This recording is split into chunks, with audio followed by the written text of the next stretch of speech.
চারটে বাজে এই যে বাবা প্রদীপটা আছে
আনন্দে জয়প্রাপ্ত হয়।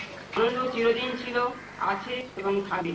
আনন্দ নিত্য বিদ্যমান, তবে আনন্দের স্বরূপ আমরা বুঝতে না পেরে বিকৃতভাবে গ্রহণ করি, তাই আমরা কষ্ট পাই, তাই জীবনের মধ্যে এত হাহাকার। স্বরূপত আনন্দকে পেতে হলে চাই তপস্যা। তাই সৃষ্টির আদিতে ব্রহ্মা শুনতে পেলেন তপঃ শব্দ, অর্থাৎ তপস্যা করো। তপস্যায় সিদ্ধ হয়ে আনন্দ লাভ করতে পারলে হয় তপানন্দ।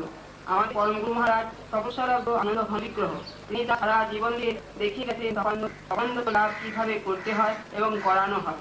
নিজে করেছেন এবং আমাদের বাবাকে করিয়ে দেন।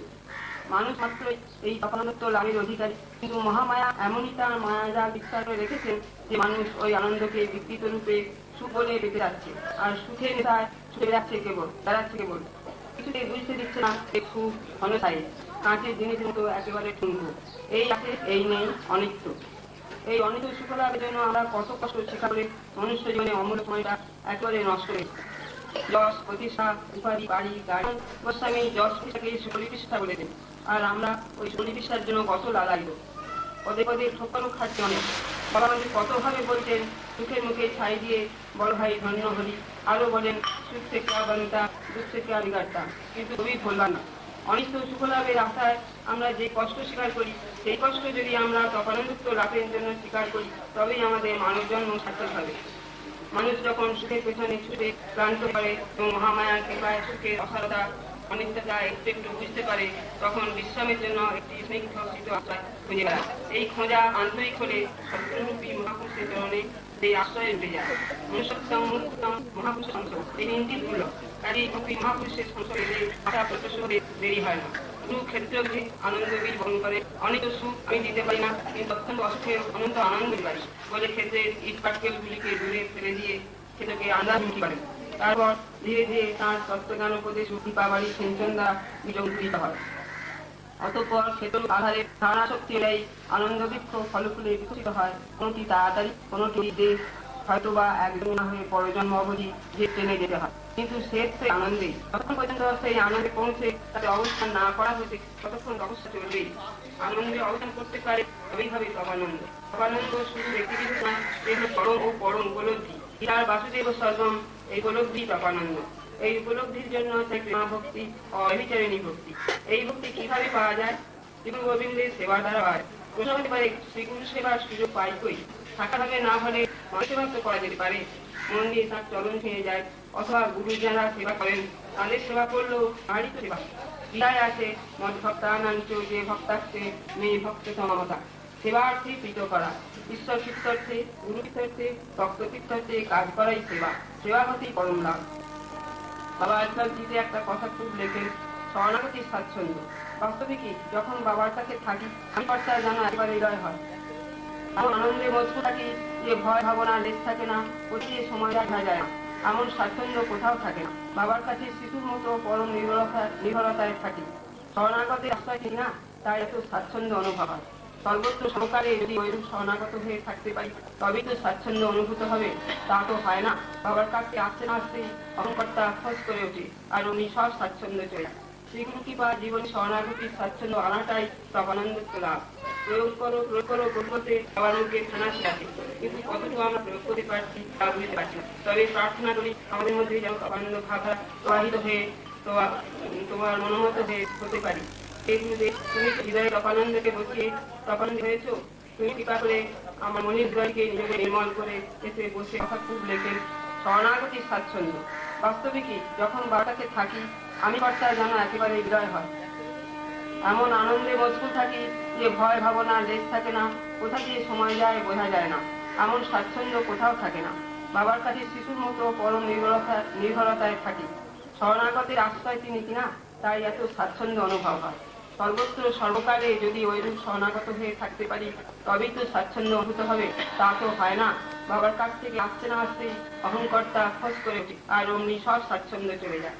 শ্রীগুরু কৃপা জীবনে শরণাগতির স্বাচ্ছন্দ্য আনাটাই তপানন্দ লাভ।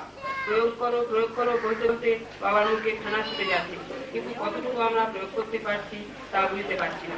তবে প্রার্থনা করি আমাদের মধ্যে যেন তপানন্দ ভাবধারা প্রবাহিত হয়ে তোমার মনোমত হতে পারি। সেই গুরুদেব, তুমি তো হৃদয়ে তপানন্দকে বসিয়ে তপানন্দী হয়েছ, তুমি কৃপা করে আমার মলিন হৃদয়টিকে নিজ গুণে নির্মল করে এসে বসে আমাকে তৎসানন্দী করে নাও। সে হয়েছিল একজন মাতা করুণাময়ী, যথার্থ তৎসানন্দী হয়েছিলেন। তবু বামন হয়ে চাঁদে হাত বাড়াবার লোক ছাড়তে পারি না। সব দিক থেকে মনকে টেনে নিয়ে যেন তোমার চরণে দিতে পারি। তোমার প্রতি যেন আমার অমলা অহিতুকি ভালোবাসা আছে। ধ্যায় যেন মোর সকল ভালোবাসা প্রভু তোমার পানে, তোমার পানে, তোমার পানে। তোমার নাম গুণকীর্তন করে আনন্দে ভরপুর হয়ে যেন এই সংসার সাগর পার হতে পারি। তবেই তো হতে পারবো তৎসানন্দী। জয় গুরু, জয় গুরু, জয় গুরু। হরি ওম তৎসৎ।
विद्महे भगवानन्दाय धीमहि तन्नो गुरु प्रचोदयात्। मूकं प्रतिपदं संलङ्घयति यद्विवा तमहं वन्दे स्वानन्दमाधवम्। ভাগবতের শক্তি বৈষ্ণবী অচ্যুত ন শোভতে ভাগবতিত মহাভাগে মহান আত্মাকে কেন্দ্র করে আজকে এই সভায় আমাদের সকলের আত্মিক মিলন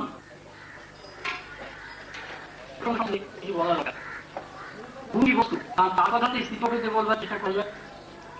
বাবা একমাত্র সচ্চিদানন্দ গুরু, গুরুকে কখনো মনোজ্ঞান করো না। সেই সচ্চিদানন্দ গুরু ঠাকুর রামকৃষ্ণ মর্তে এসেছিলেন নরদেহে।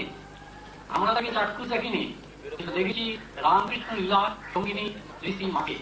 তাকে পেয়েছি গুরুবে, একান্ত আপনার জীবন মা হবে। আরো চাক্ষুষ দেখেছি সন্তানদের, তাদের গুরু সংজ্ঞায় এই জীবন ধন্য হয়েছে। গুরু বলতে আমি তাদের কি জানি, জীব জগতে উদ্ধার করতে যারা ঠাকুরের লীলা সঙ্গে মর্ত গিয়েছিলেন। আমার নিজস্ব বলতে কিছু নাই, আমি যা বলি তাদের কথাই বলি, তাদেরই আদর্শ অনুসরণ করতে বলি। আমি তাদেরই শ্রীচরণে নিবেদিত। মনে অনেকটাই দুঃখে বন্ধে সবাই ভোগ, কিন্তু বাবা যে ফুটি ঠাকুরের শ্রীচরণে নিবেদিত হয় তিনি দীপ্তভাবিত হয়ে সন্তানদের জন্য কতই না ঘোষণা করতেন মঠে বছর দোল পূর্ণিমা উৎসব দিনে। তবানন্দের দুইটি উদ্ধৃতি আমি বলছি, এই বিশদ বিশ্লেষণ করা অল্প সময় সম্ভব নয়। তার আত্মকথায় উদ্ধৃতিটি, মায়ের কোল কৈলাস হইল আনন্দময়, ছোট শিশুটি হইয়া মায়ের কোলে থাকায় ব্রহ্মানন্দ। কি be like little children, they cannot enter into the kingdom of God. Blessed are the pure, for they shall see God. যদি কিছু সদ্গুণ ও সাধুভাব আমাদের থাকে, তবে সব মায়ের কাছেই পাইয়াছি। আদি শিক্ষা, চরিত্র গঠন সব হইয়াছে মায়ের দ্বারা। সাধক জীবনে অবতার বরিষ্ঠ আদর্শ মাতৃভক্ত শ্রী রামকৃষ্ণের শক্তি, জগদম্বার নারী মূর্তি, শ্রী শ্রী মাতৃ পূজার বলিরূপে উৎসর্গ করিয়া দিয়াছেন মাই আমাকে। মাতৃভাব আমার ধ্যেয়, সুতরাং মা ভিন্ন আর ইহ নাই, কিছু নাই। অন্তরে বাইরে জীবনে মনে সম্পদে বিপদে ভোগিতে মাই যখন স্বর্গাব করবা, তখন মার পিছিয়ে জিহ্বা মা ভিন্ন কাজ রাখিবে, মা ভিন্ন আর কাজে গুণ গাইবে। মুক্তি মুক্তি কিছুই সন্তান জানে কেবল মা, মা চাই মাকে মায়ের কোল, ওকে মার সন্তান নির্ভর জন্য।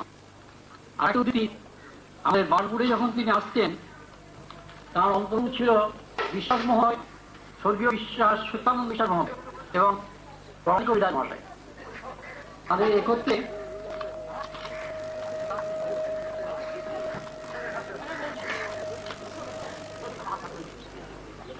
জ্ঞান সাগরে নিয়োজিত, কখনো জ্ঞানের প্রবল, কখনো প্রেম ভক্তির ক্রমে দুটো ভাসিয়ে ছুটে চলছেন ইনফিনিট সেই পরম পুরুষ জানে ভাগবতীয় রাসস্থলী। তবানন্দের তাগেও ভ্রমণ অংশ বিশ্ব সেই কৈলাসপতি অপ্রাকৃত বিশ্বের সঙ্গে আমাদের মনে হয় ওই উভয়টি একসঙ্গে করার উদ্দেশ্য রিচ ম্যান মনে করতে ওয়ার্ল্ড, তাই বলতে তার কাছে ইম্পসিবল বলে কিছু না। আর তা ছিলেন একমাত্র মাতৃহাতে গড়া আমাদের রাজা, আর তিনি ছিলেন একমাত্র মাতৃহাতে গড়া আমাদের রাজাধিরাজ মহারাজ আনন্দ, রুলার অফ দি ওয়ার্ল্ড, মনের প্রাণে প্রিয়। তাই তিনি মহান যিশু নির্ভীক ও বিখ্যাত নির্ভীক সেনাপতি নেপোলিয়নের রূপগুলি তাই বলতেন।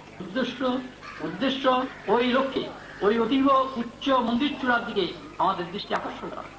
একদিন বৃন্দাবনের কথা উঠিলে তিনি বললেন, বৃন্দাবনের সাধু বৈষ্ণবদের খুব কঠোরতার সঙ্গে থাকতে পারে বৃন্দাবনবাসীরা। তোমার যদি একটি কম্ব থাকে ও ধাতুর জলপথ থাকে, তবে তারা চুরি করে নেবে, তার পরিবর্তে একটি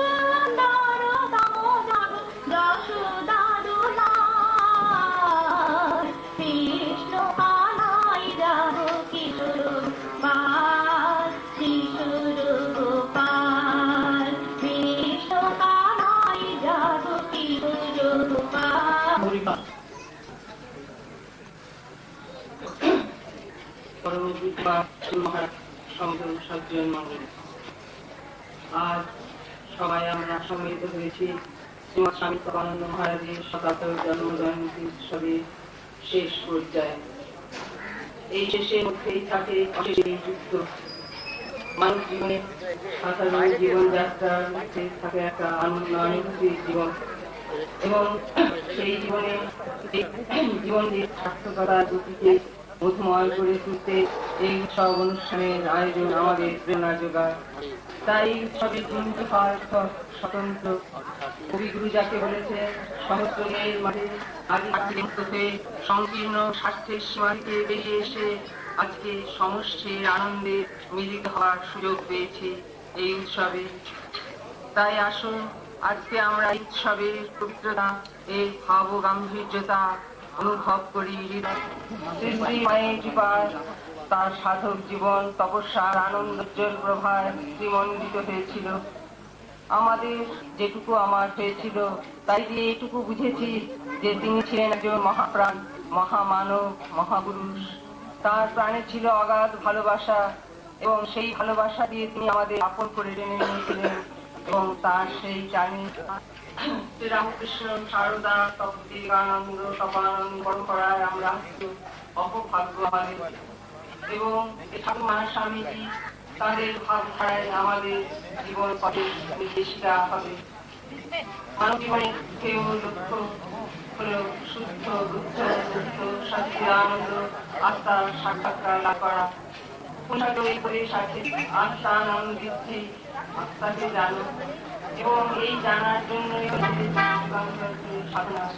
এই জানাটি বলেছেন, আপনাকে জানা আমার পুরাবেন, আবার মেনেছো, এবার তার জীবনে প্রয়োগ করো।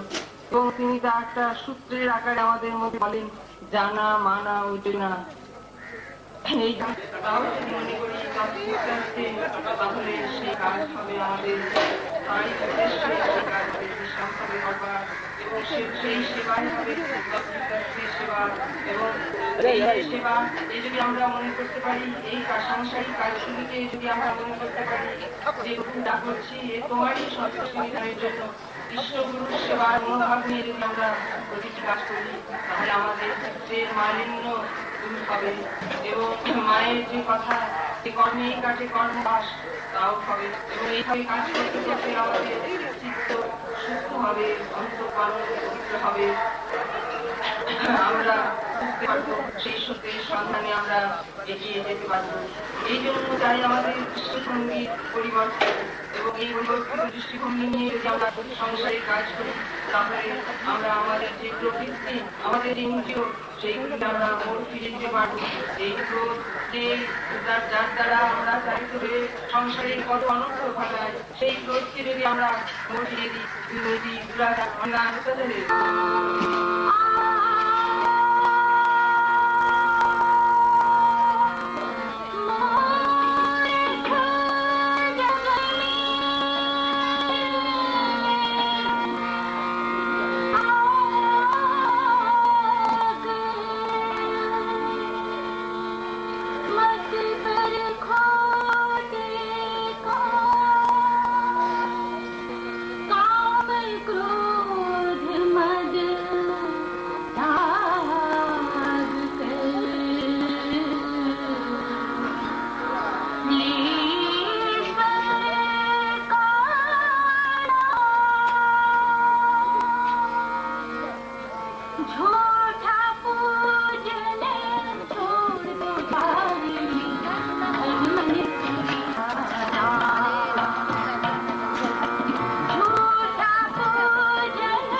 জাদুঘর সম্বন্ধে নতুন কি বলবো আমি বিরক্তি পাই জানতাম যা সে কথা বলার প্রয়োজন সে করছি না সংখ্যাটাই অনেক কথা বলেছেন এখন নতুন কথা শোনা দিয়া মিতুল্লা চমৎকার এই মিত্রা দেখতে পাচ্ছি আমরা 1 বছর ধরে কিল্লা চলছে যেখানে যে কোনো পারব আমরা আশা করে আসছি দেখা যাচ্ছে তাতে অনেক ভক্ত সমাগম বেশি হচ্ছে যেখানে যেভাবে সম্পন্ন হয় মনে করা যে উৎসবটি তার থেকে অনেক বেশি সুন্দর এবং সুষ্ঠুভাবে সম্পন্ন হচ্ছে এই তো নিতুলায় তা চলছে নিতুলিয়া চমৎকার এইটি দেখলে আমরা বুঝতে পারছি আর একটা কথা হচ্ছে সকলেই শরীর চলে যায় তা বিড়ি হোক আর পরাজিত বন্দী হোক সাধু মহাপুরুষ তাদেরও শরীর চলে যায় খালি সাধুগুরুর শরীর চলে যায়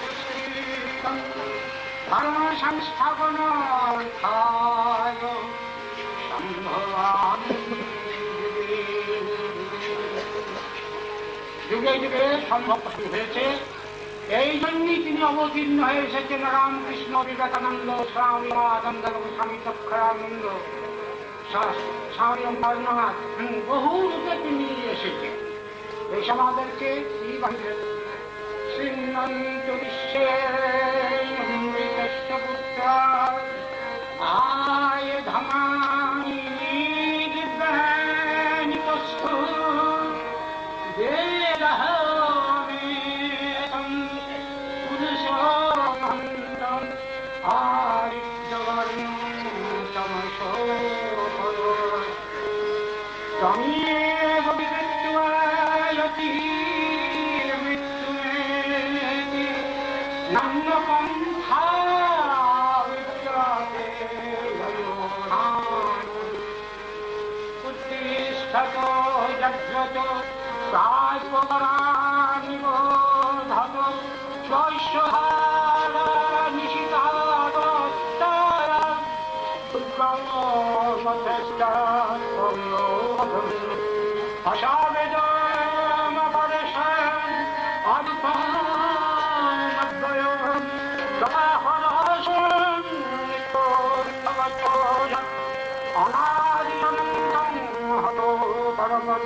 ভবিষ্যতের এই বাণী আজকে সজগতি এবং সেই বাণী আবির্ভাব এবং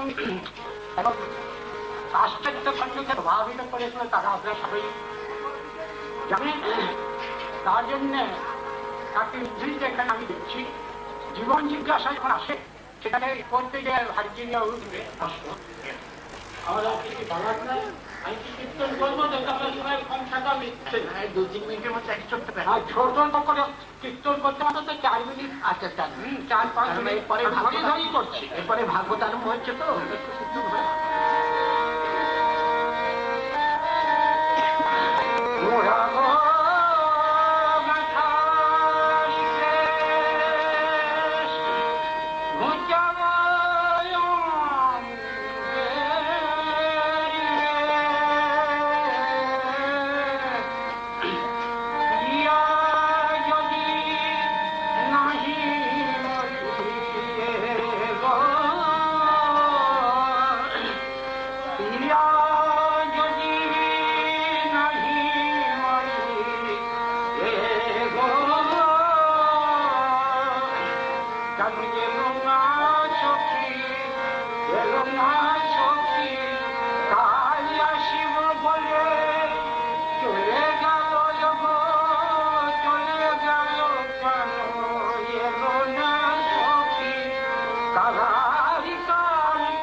আমার ভূষণে ভালো লাগে না গো, সাজিয়ে গো আমার ভূষণে ভালো লাগে না গো, সাজিয়ে গো। গ্রন্থাগারে দশম খণ্ডেতে নবম অধ্যায়। এখানে দেখা যাচ্ছে বলা আছে শুক। তা এর আগে তো কোনো প্রশ্ন নেই। সমস্ত ভাগবত খালিতে যদি দেখি কি দেখতে পাই যে শুকর গোস্বামী কোনো বস্তু কোনো বিষয় বিস্তৃতভাবে বলেন নাই, সংক্ষেপে বলেছেন। কেন? শ্রদ্ধাতে আছেন মহারাজ পরীক্ষিত, তার উৎকণ্ঠা এবং আগ্রহ কতখানি তার জন্য। তারপর রাজা জিজ্ঞাসা করেছেন, তারপর গোসাই বলেছেন। কিন্তু এখানে দেখা যাচ্ছে কি পরীক্ষিতের তো কোনো প্রশ্ন নাই, অথচ বলা হচ্ছে শুক উবাচা। কারণটা কি? কারণটা আছে যে এই অধ্যায়ে কোনো প্রশ্ন নেই বটে, কিন্তু এর আগের অধ্যায়টিতে রাজা একটি প্রশ্ন করেছেন। নন্দা তিমাকলোদ ব্রহ্মাণ চেয় এবং মহোদয়ম যশোদা বা মহাভাগা স্তনম দৃশ্য পপো হরি। মহাভাগ নন্দ মহারাজ এমন কি পূর্ণ অনুষ্ঠান করেছিলেন যে শ্রীহরি তার কাছে এসেছেন? মা যশোদা এমন কি সাধনা করেছিলেন যে তার কাছে তিনি এসেছেন এবং থেকেছেন? এটা শুনে রাজার মনে প্রশ্ন ওঠে, কই আগে তো অনেকবার গোসাই বলেছেন যে সাধনা লব্ধ সিদ্ধিতে ভগবানকে এমন করে পাওয়া যায় না, শুধু সাধনাতে, কৃপা ছাড়া। তাই শুকদেব গোস্বামী উত্তর দিলেন সংক্ষেপে, দ্রোণ বসুনা তবড় ধরয়া সহভার্যয়া। তারা ছিলেন অষ্টবসুর মধ্যে একজন, তারা ব্রহ্ম আরাধনা করেছিলেন। উত্তরটা দিলেন বটে গোসাই, কিন্তু তার মধ্যে একটা আবরণ থেকে গেল। কারণ গূঢ় কথাটা সভাতে তো বলা যায় না, তাই সংক্ষেপে উত্তরটা দিয়েছে। কিন্তু রাজার চোখেতে মনেতে সন্দেহটা ফুটে উঠেছে। গোসাই তো এর আগে অনেকবার বলেছেন যে শুধু সাধনা লব্ধ সিদ্ধিতে ভগবানকে এমন করে পাওয়া যায় না।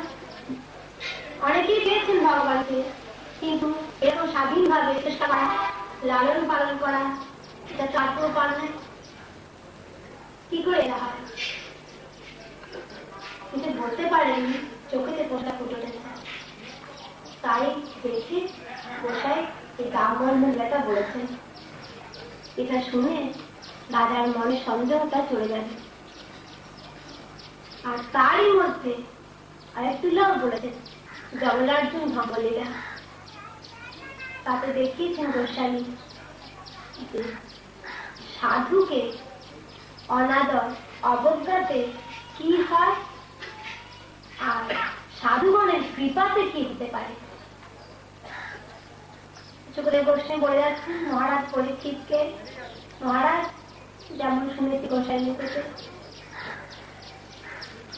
পুরা নারদ শাপেন দীক্ষতাম প্রাপিত মদান নরকুবর্মণি ক্রিয়া ইতি খ্যাত স্বয়ান্বিত কৃষ্ণস্তু গৃহকীর্তেষু মাতুরি ব্যগ্রায়ণ প্রভু আদ্রাক্ষিত অর্জুন পূর্বং রুজ্জকৌ ধনদাত্মজৌ।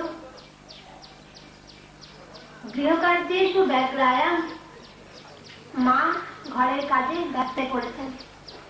গোপাল দুধুঘরে বাধা আছে। সেই সময় তিনি দেখলেন, কাদের দেখলেন? অর্জুনও, যারা কুবের পুত্র, কিন্তু অর্জুন বৃক্ষ হয়ে আছে দেবর্ষি নারদের অভিশাপেতে। লোকটিতে একটি কথা বসিয়েছেন গোসাই, প্রভু কেন না এই দশম স্কন্ধে সম্পূর্ণ জায়গাতে যেমন তার নামটি বলেছেন, আবার তার সঙ্গে একটি সাবধান করে দিয়েছেন, দেখো যখন তোমরা লীলা করছো শুনছো তখন যেন প্রাকৃত রস তাতে না আসে। তাই প্রভু তিনি বিশ্ব ব্রহ্মাণ্ড অধিপতি, যাকে দেখছো 3 বছর বয়স উদুখলে বাঁধা শিশুটি কে জানো? তিনি প্রভু। কেন? করিতেও পারেন, না করিতেও পারেন, আবার অন্যরকমও করিতে পারেন। ঠাকুরের কথা বলি না আমরা, আইন তিনি করিতেও পারেন, আবার তিনি ইচ্ছা করলে তার থেকে ছাড়াতেও পারেন। তাই তিনি প্রভু। এখন অদ্রাক্ষী দেখলেন, এখানে একটা প্রশ্ন করেছেন, তা গাছটি তো ছিল অনেকদিন ধরে, আর কিন্তু তার বয়স 3 বছর। এতদিন দেখেননি কেন? আজকে দেখলেন, এতদিন দেখেননি কেন? ঠিক আছে, উত্তর দিয়েছেন বিশ্বনাথ চক্রবর্তী। ভক্তের গর্ভস্যাপি অন্নমোদকত্বম, যে ভগবান ভক্তের প্রেমে বাধা করেন সেই ভগবান উদ্ধার করেন। কারণ তিনি তো নিত্য মুক্ত, বাধার কি কষ্ট? আজকে তো মায়ের বাপরে বাধা পড়েছেন, তাই আজ তার মনে পড়েছে কে কোথায় বাধা আছে। দক্ষিণেশ্বর ঠাকুরের ক্ষেত্র তাই দেখি, অবতার পুরুষের বেলা তাই দেখি, মা বলেছেন ভক্তগণ আসবেন, তাই আকুল হয়ে উৎকণ্ঠায় আছেন, প্রতীক্ষা করেন কখন তারা আসবে। আর বৈষ্ণব সাহিত্য দেখতে পাই তারাদের অনুযায়ী তারা বলেন ভক্ত রাধারানীর প্রেমেতে বাঁধা আছে মহাপ্রভু, তাই সেখানেও জীবুতার আছে। সেখানে একটি কথা আছে, যে কথাটা যদি আমরা অনুধ্যান করি দেখি সমস্ত অবতার পুরুষের ক্ষেত্রেতেই দৃঢ় নিষ্ঠা আসে। সেখানে কথাটা কি? আদ্যাগৃহ সেই লীলা করে গৌরা। লীলা চলছে, তবে দেখতে পাই না কেন?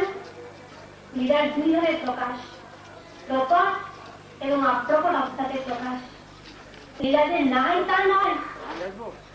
আপনি বাইরে কাজ করছিলেন, ঘরে চলে আসলেন, দরজা বন্ধ করে দিলেন, আপনি কি নাই? আছেন তো, ঘরে তো কোনো কাজ করছেন। বলি না, বলবান ব্যক্তি জোর করে খাটিয়ে নিল 2 বছর, সে বলতে পারে আমারও অংশ আছে। ক্রেতু যে ক্রয় করে নিল 2 টাকাতে, সারা জীবন এখানে থাকো, সে বলতে পারে আমারও অংশ আছে। আজ হরিশ্চন্দ্র উপাখ্যান আমরা দেখতে পাই। এরপর কারণ শেষ পর্যন্ত তো এটা আমার কাছেই আসে।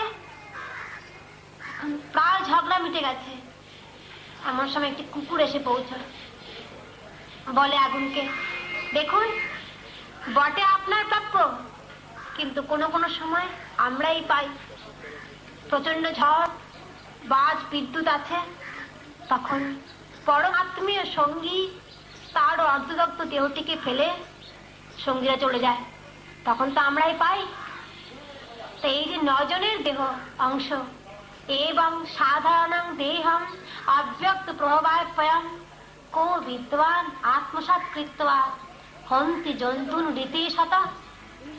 কোন বুদ্ধিমান ব্যক্তি এই দেহটিকে নিজের বলে ভাবে এবং তার জন্য খাজনা দেবে? অব্যক্ত প্রকৃতি, তার থেকে উৎপত্তি, তাতেই নয়। দেবর্ষি নারদ বলেন, এর থেকে যদি ধনে মত্ততা, ঐশ্বর্য মত্ততা আনে, তবে তার থেকে দরিদ্র হওয়াই ভালো।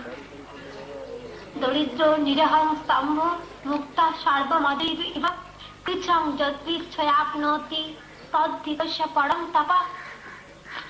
তার দেহ খুব সামহীন, সে তো পেট ভরে খেতে পায় না, তাই তো আকাঙ্ক্ষা লেগেই আছে, তাই অপচয় করতে পারে না। আর ধন না থাকাতে যদি বা বিদ্যা বা বংশের গর্ব ছিল, সেটাও চলে যাবে। কেন? তাকে তো সবাই অনাদর করে, তো এ জগতের তো নিয়ম, তাকে সবাই অনাদর করে। ঠিক আছে, দেবকীর প্রশ্ন চক্রবর্তী, ও নারদমুনি, আপনি তো বেশ ভালো করে দরিদ্রের প্রশংসা করছেন। ওর তো তৃষ্ণা তো মেটেনি, পেলে তো খেত, পায় না তাই খায় না। দেবশ্রী বলেন, হ্যাঁ ঠিকই, সাধনের উদ্দেশ্যটা কি? বিষয় তৃষ্ণা কমানো, গোবিন্দের তৃষ্ণা বাড়ানো। তো তৃষ্ণাটা যায়নি ঠিকই, কিন্তু দেখো হয়ে যাচ্ছে। আর সাধুগণ যদি যে সমদর্শী, তারা ধনীকেও যে চোখে দেখেন, দরিদ্রকেও সেই চোখে দেখেন। তবু যদি এখানে মত্ততা আছে, অহংকার আছে, সেখান থেকে তারা মিলিত হন না, তারা দরিদ্রের সঙ্গে অধিক মিলিত হন। এবার যখনই সাধু সঙ্গ হয়ে গেল, তখন তার যে বিষয়ের তৃষ্ণাটা, সেটাও কমে যাবে। তবেই তো কাজ হয়ে গেল। বিষয় থাকিতে কৃষ্ণ প্রেম নাই হয়, বিষয়ী দূর কৃষ্ণ জানিহ নিশ্চয়, দৈবে কোন ভাগ্যবান সাধু সঙ্গ পায়, বিষয় আবেশ ছাড়ি কৃষ্ণের বাজায়। বিষয়টা দোষ নাই, কিন্তু বিষয় আবেশ, তাতে যে আসক্তি তৃষ্ণা, সেটাই আমাদেরকে দূর সরিয়ে নেয়। তাই নারদ পঞ্চরাত্রে বলছেন, দেবর্ষি তত্ত্ব বিষয়া ত্যাগা সঙ্গ ত্যাগাচ্চ। যদি পরাভোগ করতে হয়, তবে বিষয় এবং তাতে যে তৃষ্ণা, রূপ রস গন্ধ, নিত্য নতুন নতুন গন্ধের দিকে নিত্য নতুন কমানো, গোবিন্দের তৃষ্ণা বাড়ানো। তো তৃষ্ণাটা যায়নি ঠিকই, কিন্তু দেখো ওর তপস্যা হয়ে যাচ্ছে। আর সাধুগণ যদি যে সমদর্শী, তারা ধনীকেও যে চোখে দেখেন, দরিদ্রকেও সেই চোখেই দেখেন। তবু যদি এখানে মত্ততা আছে, অহংকার আছে, সেখান থেকে তারা মিলিত হন না, তারা দরিদ্রের সঙ্গে অধিক মিলিত হন। এবার যখনই সাধু সঙ্গ হয়ে গেল, তখন তার যে বিষয়ের তৃষ্ণাটা, সেটাও কমে যাবে। তবেই তো কাজ হয়ে গেল। বিষয় থাকিতে কৃষ্ণ প্রেম নাই হয়, বিষয়ী দূর কৃষ্ণ জানিহ নিশ্চয়, দৈবে কোন ভাগ্যবান সাধু সঙ্গ পায়, বিষয় আবেশ ছাড়ি কৃষ্ণের বাজায়। বিষয়টা দোষ নাই, কিন্তু বিষয় আবেশ, তাতে যে আসক্তি তৃষ্ণা, সেটাই আমাদেরকে দূরে সরিয়ে নেয়। তাই নারদ পঞ্চরাত্রে বলছেন, দেবর্ষি তত্ত্ব বিষয়া ত্যাগা সঙ্গ ত্যাগাচ্চ। যদি পরাভক্তি লাভ করতে হয়, তবে বিষয় এবং তাতে যে তৃষ্ণা, রূপ রস গন্ধ, নিত্য নতুন নতুন গন্ধের দিকে, নিত্য নতুন নতুন দৃষ্টির দিকে যে আকর্ষণ, সেটিও ত্যাগ করতে হবে। তাই দক্ষিণেশ্বর ঠাকুর বলেছেন না মাস্টারমশাইকে, ঋষিদের ব্রহ্মজ্ঞান হয়েছিল, বিষয় বুদ্ধির লেশ মাত্র থাকলে এই ব্রহ্মজ্ঞান হয় না। এইভাবে যখন সাধু সঙ্গ হয়ে গেল, তখনই তো হয়ে গেল, তার কৃপাতে কৃষ্ণটাও চলে যাবে। তাই বলে, মহৎ কৃপা না হলে কার্য সিদ্ধি নয়, কৃষ্ণ কৃপা দূরে থাক, হয় না সংসার ক্ষয়। কিন্তু যদি ওদের নিমিত্ত না থাকে, কারণ কাজ করে দোষ ছিল না, এটা কেমন করে বুঝি? কর্মনা নলিত পথে জ্ঞানীর লক্ষণে তো বলা আছে। তবে তারাও তো জল খান। হ্যাঁ, পিপাসার নির্বিত তাদের কারণ নয়, অন্ন হয়তো খান, তারা খান এই পর্যন্ত, কিন্তু আমরা যে খাই তাতে ক্ষুধার নির্বিতই কারণ। যখন আমাদের সেটা হবে সাধু সঙ্গেতে, তখন কর্ম থাকবে বটে, কিন্তু তার ফলে কি হবে? আমাদের কিছু কাজ থাকবে বটে, কিন্তু তার চিন্তাটা এত বেশি হবে যে শেষেতে তারই কথা মনে করবে। অন্তকালে চ মামেব স্মরণ মুক্ত কালে বরণ, তার ভাবনা ভাবতে ভাবতে যেতে পারে।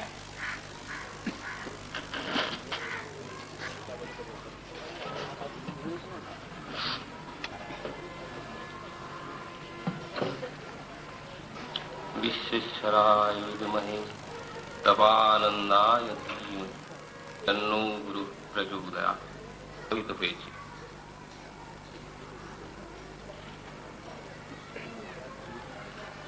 আজকে এখানে কিছু বলবো বলে আমি প্রস্তুত হয়ে আসিনি। যাই হোক, হঠাৎ কালকে একটা অ্যাডভার্টাইজমেন্ট দেখছিলাম কাগজে, একত্রিত হওয়া জাস্ট ডাইভার্সন অফ মাইন্ড। আমরা এখানে যে একত্রিত হয়েছি, আমাদের বিভিন্ন সাংসারিক কাজকর্মে আমাদের মন বিভিন্ন দিকে ছড়িয়ে ছিটিয়ে আছে। এই মনটাকে এনে ঈশ্বরাভিমুখী করার জন্যে এই যে আমাদের আজকের এই তপানন্দী রূপ চকোলেট, ক্যাডবেরি চকোলেট যেমন বিভিন্ন রকম তাতে কোকো ইত্যাদি দেওয়া থাকে, এই আমাদের তপানন্দী চকোলেটে আছে রামকৃষ্ণ ভাব, সারদা সারস্য, বিবেকানন্দ পুষ্টিরূপ। এই যে চকোলেট, এই চকোলেট সেবন করে দ্রক্ষানন্দী মোড়কে মোড়া, এই চকোলেট সেবন করে আমরা যেন আমাদের মনের এই আনন্দাভিমুখী করতে পারি। এরকম হঠাৎ ওই অ্যাডভার্টাইজমেন্টটা দেখে আমার মনে হয়েছিল, আমরা তো সংসারী জীব। আমি এরকম কেমিস্ট্রি পড়াবার চেষ্টা করি, আমার কিছু নয়। যাই হোক, একটা মনে পড়ছিল, একটা উদাহরণ দিচ্ছি যে আপনারা তো সকলেই জানেন,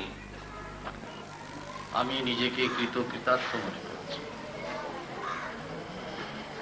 আমিও একটা সূত্রপাতের ক্ষেত্রে উদাহরণ দিয়ে শুরু করি, যা একটু আগে আমার ভ্রাতৃ প্রতিম অধ্যাপক শ্রী মিশ্র করেছেন।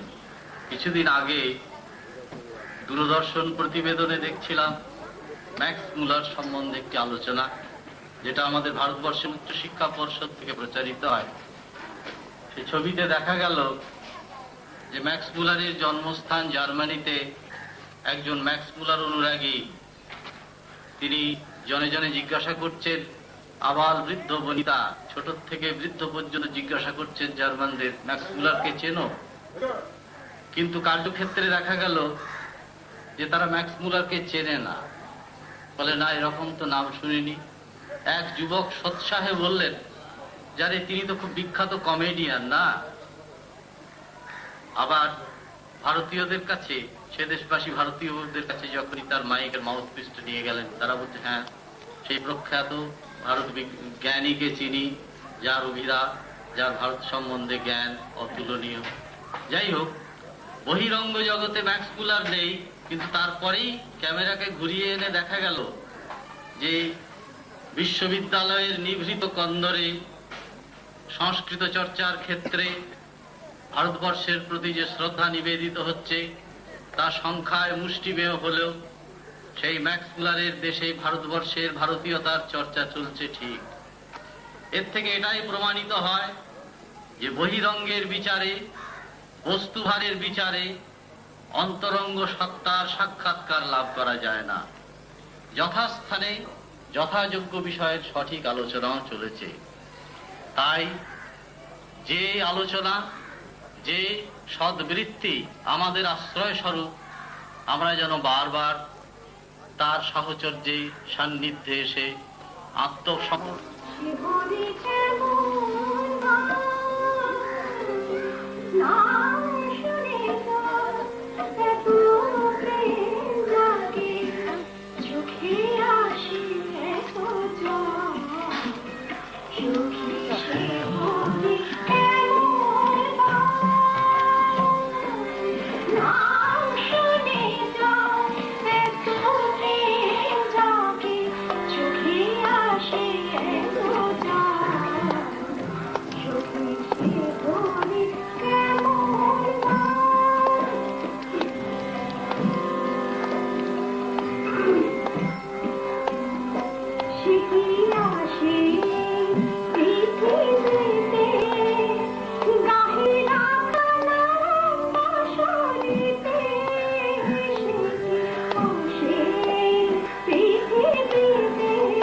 যেন সকল ভালো ভাষা প্রভু তোমার পানে তোমার পানে তোমার পানে জয় যেন মোর সখার গভীর আশা প্রভু তোমার কানে তোমার কানে তোমার কানে ভাই যেন সকল ভালো বাসা প্রভু তোমার পানে তোমার পানে তোমার পানে তীর্থ মাম যখন দিতা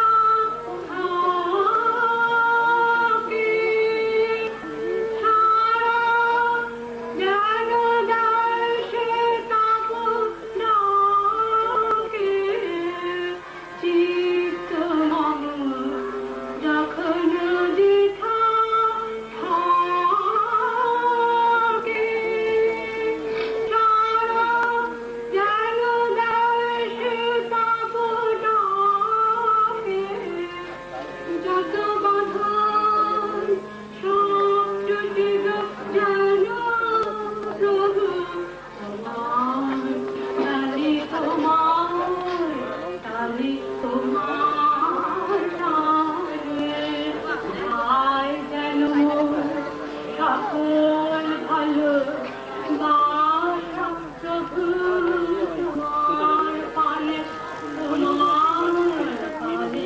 তোমার পানে বাহিরে ভিক্ষা ভরা থালি এবার যেন নিঃশেষে হয় খালি তার মোর গোপনে তার প্রভু তোমার গানে তোমার গানে তোমার গানে হে বন্ধু হে অন্তর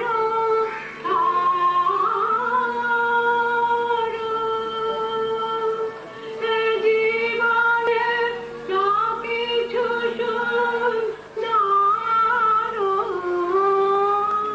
হে বন্ধু হে অন্তর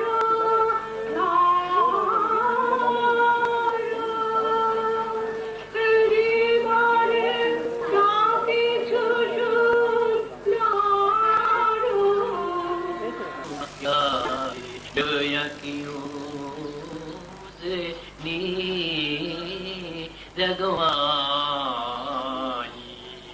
तकिया ले पौर बिछोना क्या रे आशिको करे तो ना क्या रे तमुल बुझ दिल रूखा सूखा राम का टुकड़ा ঠাকুরের কথা সে রামে চলো না क्या রে रूखा सूखा राम का टुकड़ा चिकना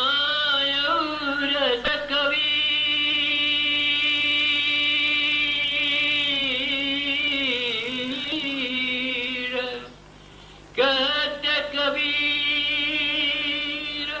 प्रेम की मार्ग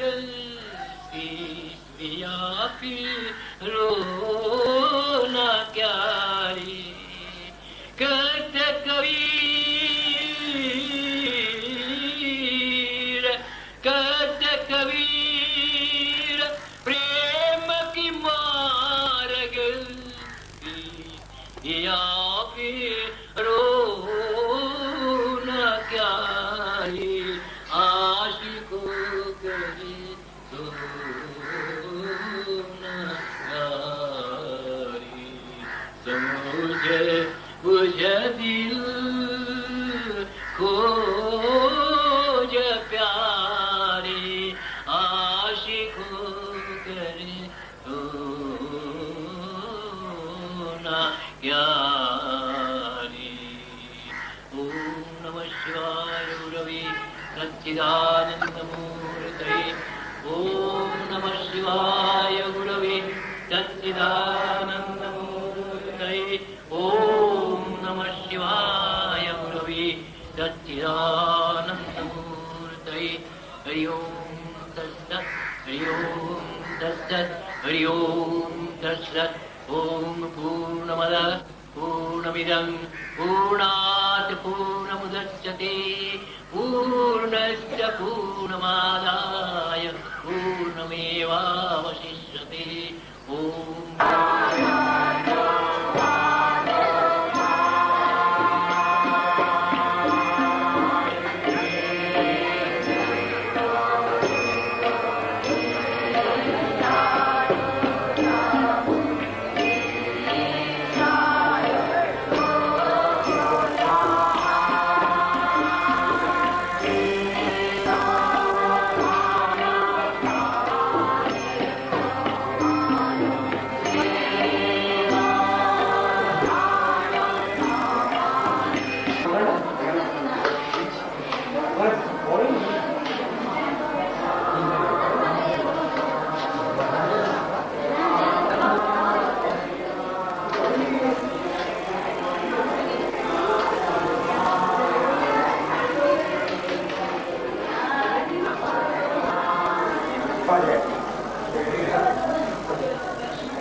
ফটো উঠছে হ্যাঁ দেখুন